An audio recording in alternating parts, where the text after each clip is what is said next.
السلام علیکم ورحمۃ اللہ وبرکاتہ۔ ایک اسٹوڈنٹ نے سوال کیا تھا کہ 12 ربیع کو ہم روزہ رکھ سکتے ہیں کہ نہیں رکھ سکتے۔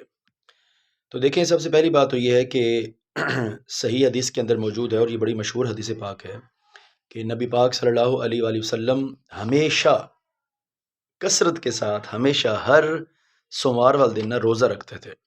تو جب حضور سے پوچھا گیا کہ یا رسول اللہ، ہم آپ کو دیکھتے ہیں کہ آپ ہر سوموار والے دن روزہ رکھتے ہیں، تو اس روزہ رکھنے کی وجہ کیا ہے؟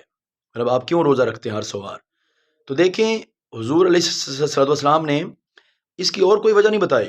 حضور نے شاہ فرمایا کہ میں اس لیے روزہ رکھتا ہوں کیونکہ اس دن میں پیدا ہوا تھا، ٹھیک ہے، اس دن اللہ پاک نے مجھے پیدا کیا تھا، تو گویا میں اس کی خوشی میں یا شکرانے کے طور پر جو ہے وہ روزہ رکھتا ہوں۔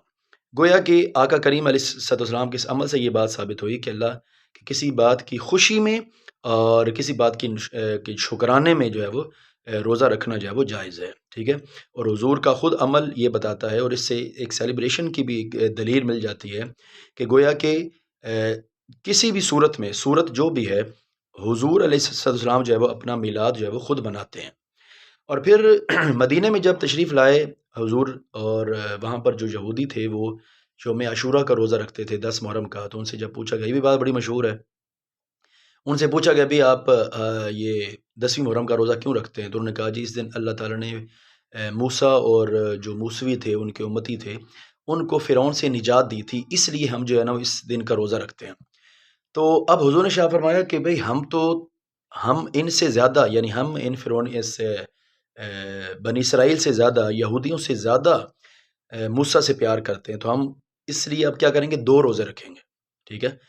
تو اب ان 2 روایتوں سے پتہ چلا کہ خوشی کا جو دن ہوتا ہے خوشی کا جو دن ہوتا ہے، اس دن جو خوشی ملتی ہے، وہ ظاہری سی بات ہے کہ کوئی خوشی ملتی ہے تو وہ خوشی کا دن بنتا ہے۔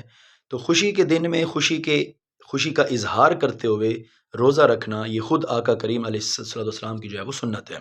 اس لیے 12 ربیع الاول کو چونکہ عید میلاد النبی کو کہتے ہیں، ٹھیک ہے، اور چونکہ یہ خوشی کا دن ہے، اور میں نے اس کے اوپر ایک ویڈیو بنا چکا ہوں میں کہ اس کو عید میلاد النبی کیوں کہتے ہیں، ٹھیک ہے۔ تو میں نے اس میں بھی یہی کہا تھا، میں اشارہ کرتا جاؤں کہ یہ کیا ہے، اس کو عید صرف اس لیے کہتے ہیں کہ یہ خوشی کا دن ہے۔ یہ وہ عید نہیں ہے کہ جو اللہ پاک نے جو ہے وہ 2 عیدیں آفیشیل ہمارے اوپر جو ہے وہ فرض کی ہوئی ہیں، جس دن ہم عید کی نماز پڑھتے ہیں، علیحدہ ایک نماز پڑھتے ہیں، یہ وہ عید نہیں ہے، یہ خوشی کا دن ہے، ٹھیک ہے جی، یہ خوشی کا دن ہے۔ اور اس دن جو ہے وہ بالکل روزہ رکھا جا سکتا ہے، اس میں بالکل جائز ہے، خوشی کے اندر جس کو توفیق ہو وہ روزہ رکھ سکتا ہے، اور اس میں روزہ رکھنا خود جو ہے وہ حضور علیہ الصلوۃ والسلام کی جو ہے وہ سنت ہے۔ اور اس طرح کا کوئی بھی اگر آپ کو کوئی اور اشکال ہو، سوال ہو، تو آپ ضرور جو ہے وہ مجھ سے پوچھ سکتے ہیں۔ والسلام ورحمۃ اللہ وبرکاتہ۔